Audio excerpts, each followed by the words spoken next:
hanging in there. First of all, let me say, I think I've turned the corner, thanks to you guys rating your drug cabinets for me. Thank you very much. This week has been a whole lot better than last week. So I think, there's a couple weeks where it gets bad, and then you turn the corner and it starts getting better and better each day. So I'm kind of feeling better and better each day. So I was able to go to conference. I would have rather been so sick. And I missed Jen's birthday cheesecake, which was a shame as well. I didn't make it to conference. It was a business meeting, and there was about 30 minutes of excitement, and the rest of it was pretty dull. So All right, so we're gonna tonight be looking at the movie Spotlight. How many of you guys have seen it? Some of you, yeah, okay. Let me again say this is a tough movie to watch. It's a pretty sensitive subject. It's about the sexual abuse in the Roman Catholic Church that was uncovered over several years, and it is rated R. It's kind of rough, not just because of language and just the content. I mean, it's a difficult subject to deal with, but we're going to jump into it. And so first thing I want to talk about, though, before we really kind of go through the movie is Robert Fulghum. You guys know who he is? He wrote the book, Everything I Need to Know I Learned in Kindergarten. He was also a Unitarian pastor, and he told a story about going to a conference. It was a conference that was led by a doctor, I'll probably say this wrong, something, it's Greek, Papadopoulos, something like that. That sounds great. And so apparently he was just very impressed by what this man had to say. And so after the conference, he went up to him and he asked him this question, kind of jokingly, what is the purpose of life? And he kind of thought, he would get kind of a look like, that's too big of a question to answer. But instead, this man pulled out his wallet. And out of his wallet, he pulled a small little mirror. And he said, when I was a child on whatever island in Greece, and it was an area where there had been a lot of action during World War II, and he had, as a child, he had run across a crashed motorcycle, and he took one of the mirrors from the motorcycle, and he kind of took the edges and kind of evened it out, and he carried it around, and that was like his only toy that he had when he was a child. Things were very difficult at that point. It was like his only toy. And so what he did was he would have so much fun taking his mirror and kind of making the sun go where he wanted it to, right? He was reflecting the sun on the mirror, and he thought the craziest and best thing about his mirror was that he could take it and angle it just right so that he could shine the light into dark places, whether that be a cave or a hole or behind some rocks. He thought it was so cool to be able to do that, to be able to shine light where there had only been darkness. And he said, what is the purpose of life? Well, it's to shine light where there has only been darkness. And that was the purpose of the Spotlight team. And what the Spotlight team was they were a team of investigative reporters from the Boston Globe, and this movie is set in the early 2000s, and they were tasked at this time by a new editor that had come in from the outside. They were tasked with the task of discovering the truth about sexual abuse in the Catholic Church in Boston. There were whispers, there were some reports of abuse, but nothing had been substantiated, nothing had really been looked into, and so that became their job. So what we're going to watch here in a second is a clip that was actually the very first scene in the movie, and what this clip is kind of a flashback to several years before the team starts investigating, and it just kind of sets the the scene as far as what the situation is as far as abuse in the church. So let's watch. Pretty heavy stuff right off the top, isn't it? And so what you see there is, and again, this was about 20 years before the investigation actually started, but the priest that was involved here is one of the main ones that they're going to be investigating. And so they start to interview, as the movie opens, they start to interview all of these people, and I'm giving you a very, very brief kind of rundown of this movie, and I'm telling you it's complicated. Doug was telling me that he watched it yesterday, and I would love to watch it with Doug because there's a lot of legal stuff within it, and so maybe Doug would be helpful in kind of sorting it all out. Actually, when I watched it the first time, Stephanie So was with me, who works in a law office, and she was able to say, okay, this is what this is, and this is what this is. But I have to tell you, I still was kind of like, what? I don't get it, because there's a lot of legal stuff. But they start to interview former survivors, they start to interview priests, they start to interview lawyers, and as they're digging for this story, what they start to discover is that there are a couple things that are getting in their way. Fear and confidentiality laws are getting in their way. A lot of people who are involved in this process have a lot of fear that's involved. There's a lot of shame that's involved. There's a lot of confidentiality that is involved.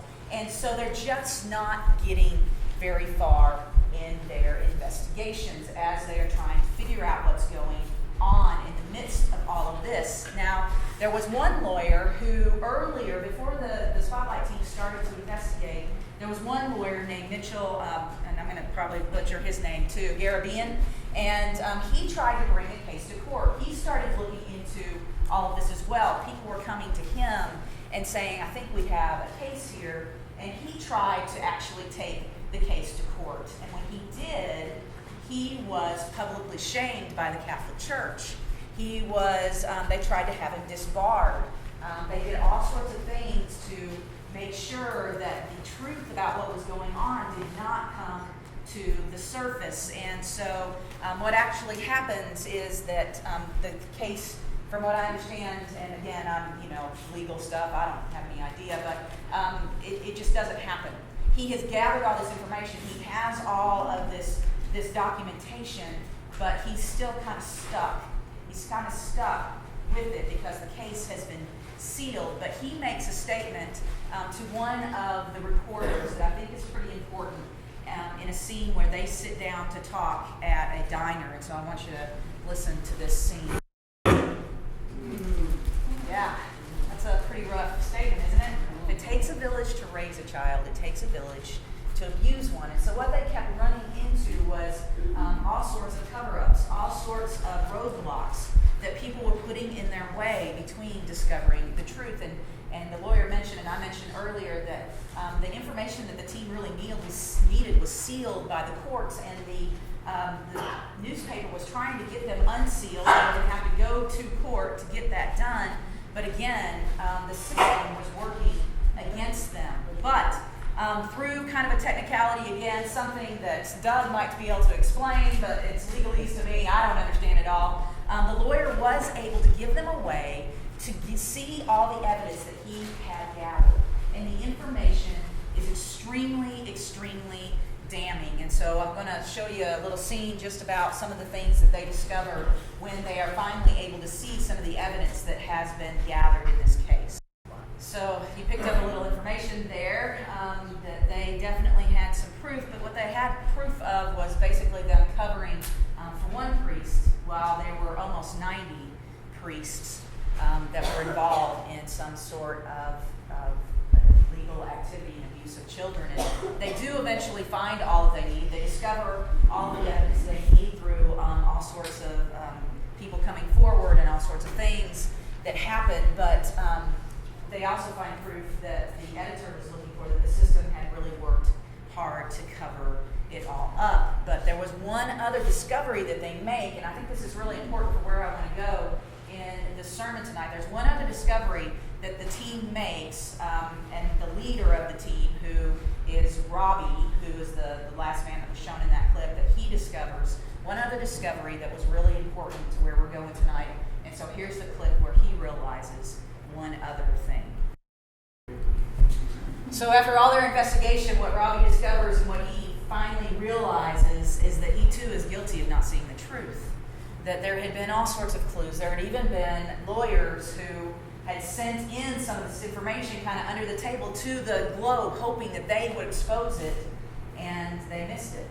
And they put it under the table, and they didn't quite get to it. And so I want to talk a little bit about a couple things. There are a couple different kinds of guilt. One is guilt by commission, okay? Which means taking action, which means that you are someone who's actually actively done something wrong, that you have done something to commit a crime or commit some kind of action that caused somebody else harm. And so that's something called guilt by commission. But there's something else. There's also guilt by omission.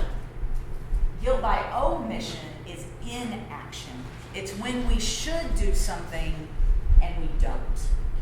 And that's a different kind of guilt. And this isn't necessarily, legal kind of guilt. This is this kind of thing that just kind of, as human beings, we just have responsibilities. And so we may not be guilty of commission at times, but we are often guilty of omission. And that's what Robbie kind of discovered in this. He was not guilty of abusing children. He was not guilty of covering it up, but he was guilty by omission of not seeing the truth and not doing something about it.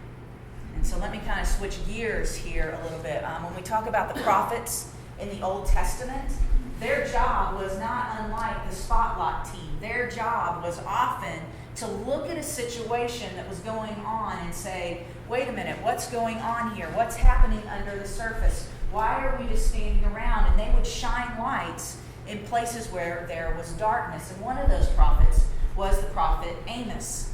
And Amos was a farmer from a small town. And God, for some reason, sent him to the big city.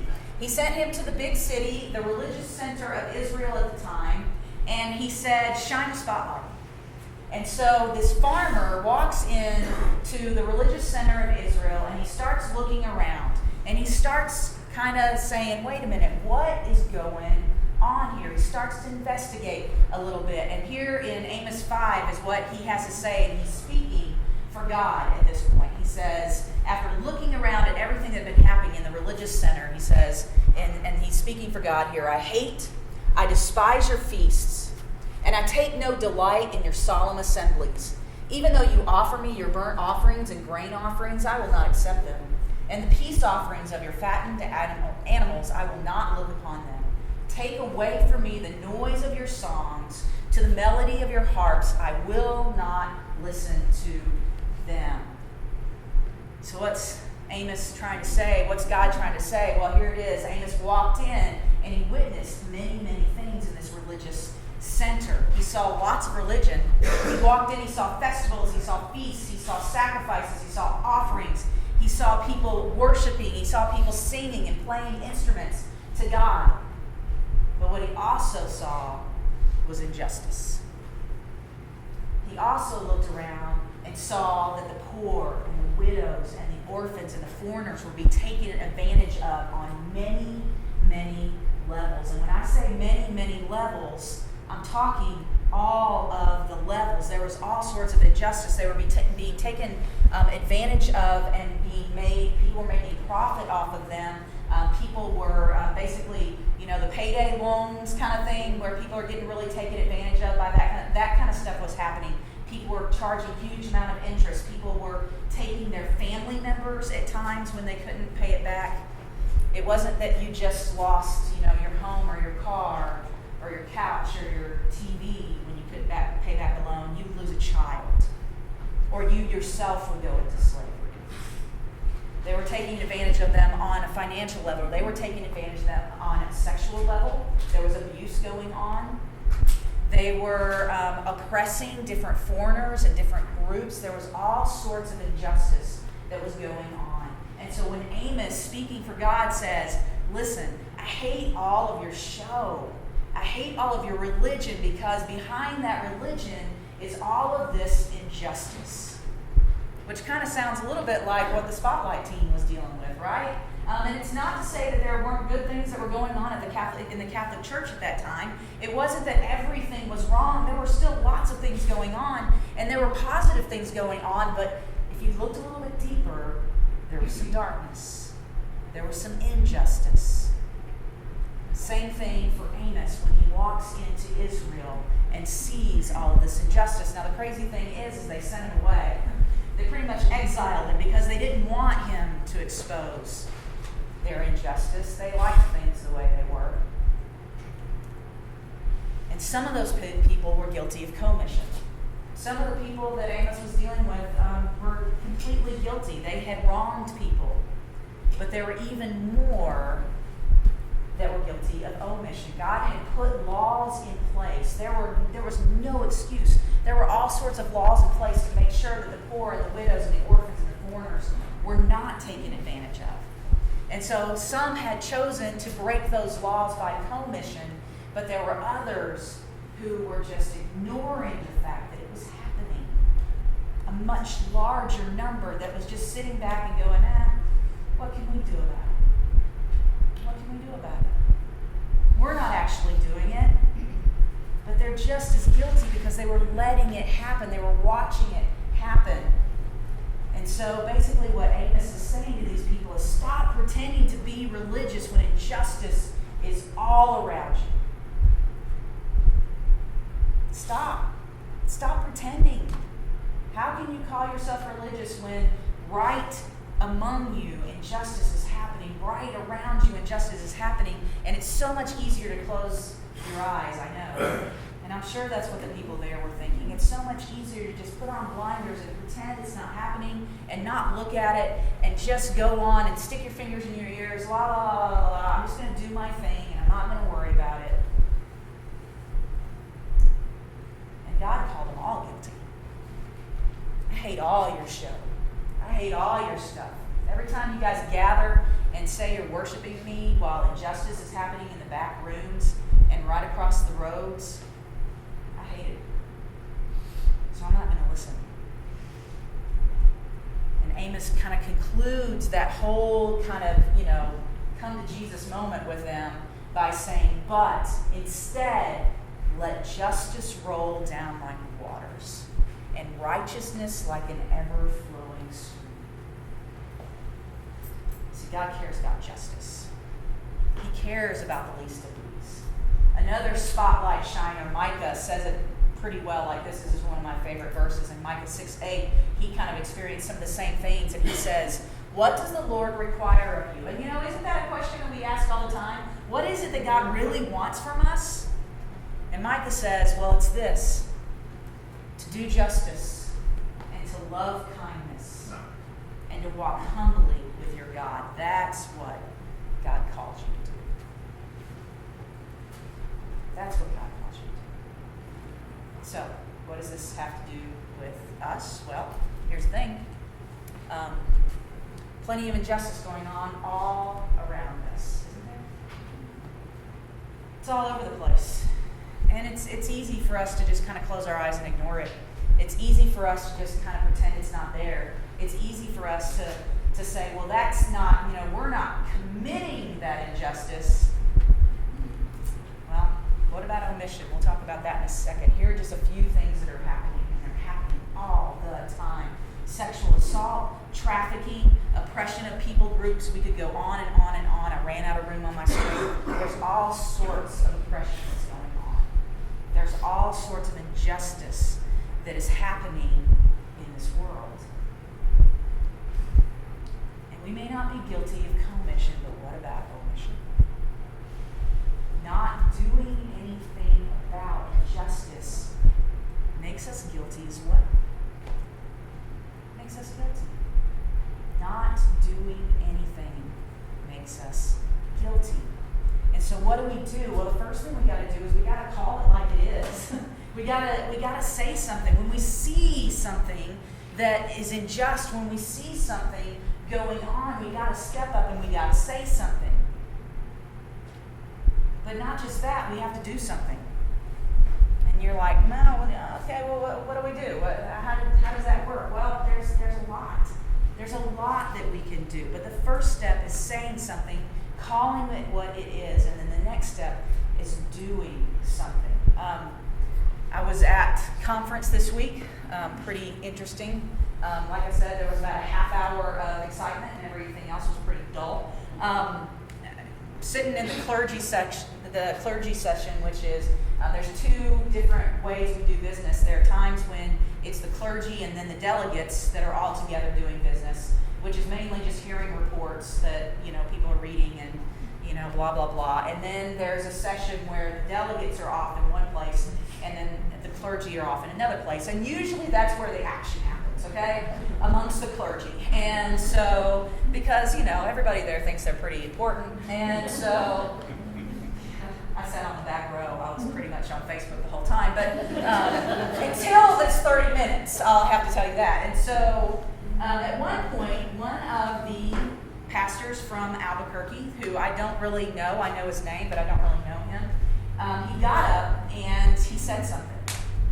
And I was like, and he wasn't on the agenda. They just called him up and said, so-and-so would like to take a moment of personal privilege to address the clergy. And I'm like, this is interesting. It's not in the bulletin. I don't know if it counts because it's not really in the bulletin, but he gets up there and he has a stole.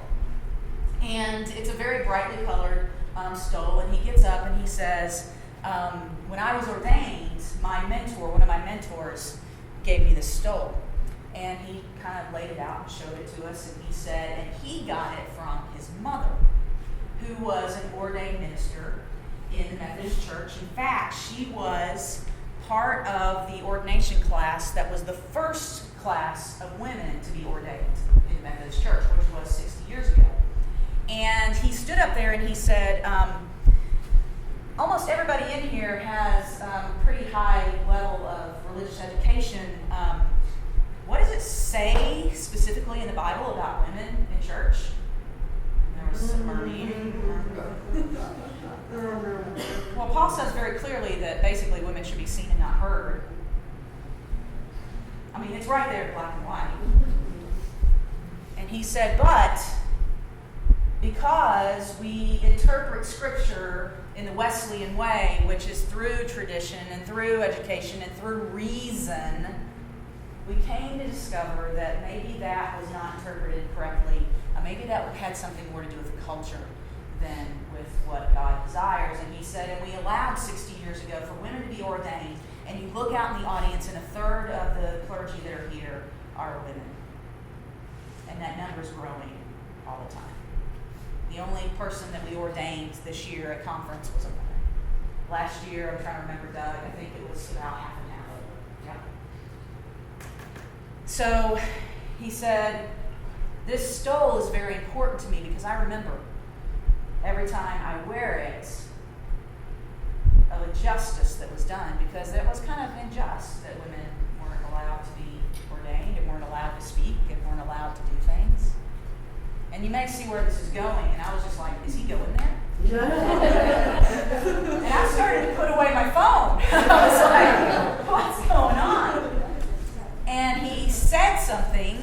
He said, let me tell you what I'm going to do tomorrow during ordination, which it was this morning. I wasn't there. I had to come back to be with you guys. Thank you for getting me out of almost a full day of conference.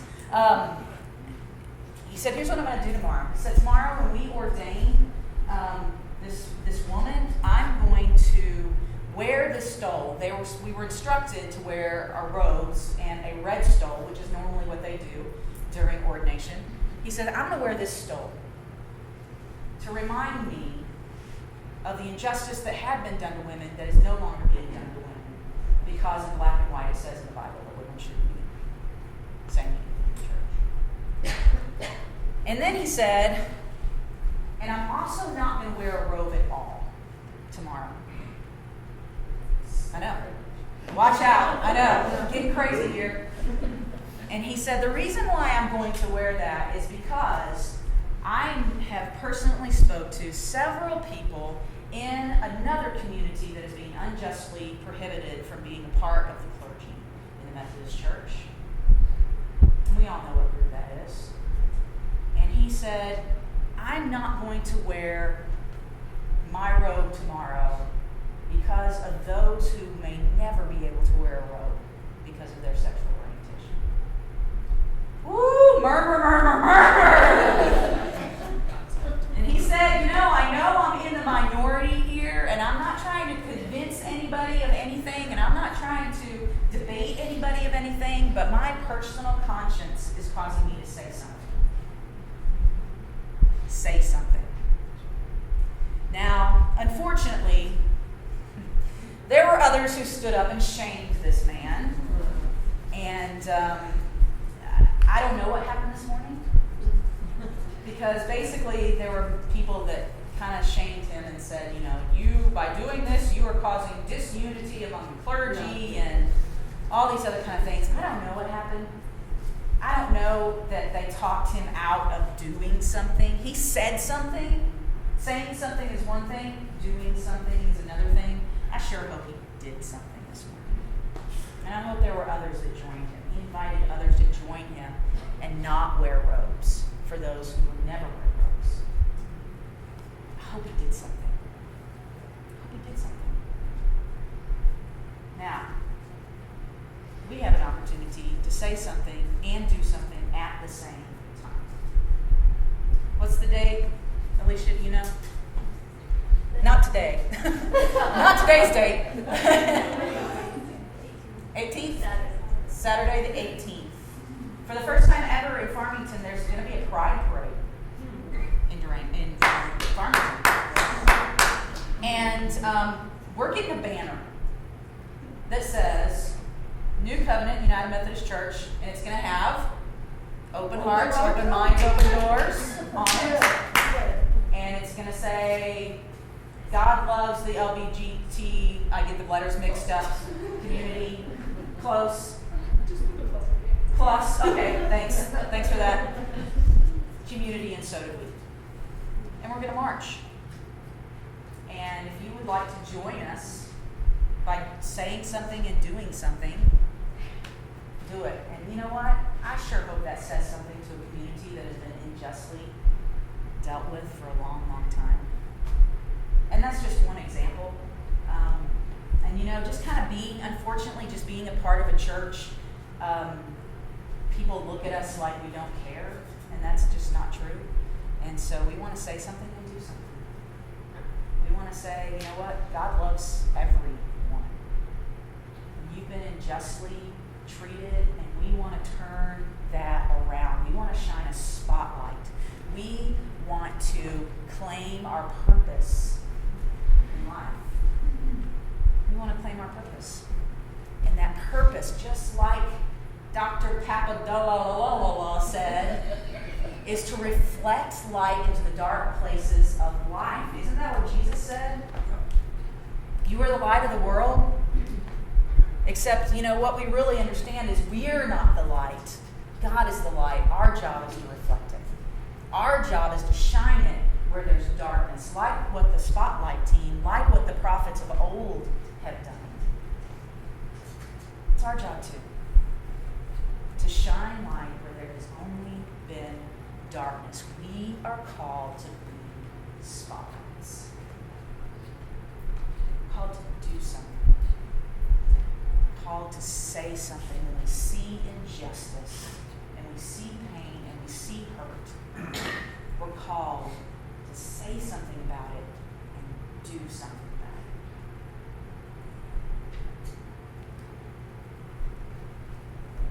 Let justice flow. You know, the thing about water, it kind of goes all over the place. You can't really contain it. Let justice just pour out all over the place. There are no boundaries to God's justice, to his love, to his grace and mercy. And unfortunately, the church has tried to keep it in the bounds. No more. Let it flow. We're called to be spotlights. Say something and do something. Let's pray together.